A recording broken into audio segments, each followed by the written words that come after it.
Beth am fynd I hwylio.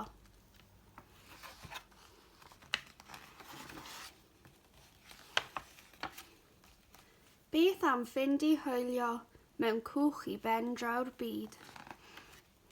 Gan groesi tonau'r moroedd a'r antur fawr llawn hyd.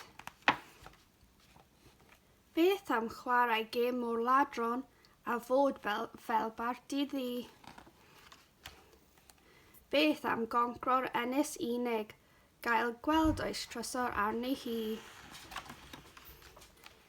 Beth am fynd I grwydro mewn tren ar hyd y trac, gan godi llaw ar ffrindiau wrth wybio clickety-clack.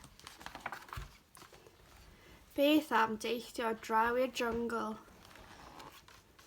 neu rithio ar draws y paeth, gan frwydro ar lladron penffordd a'i rwystro rhag gwneud ei gwaith.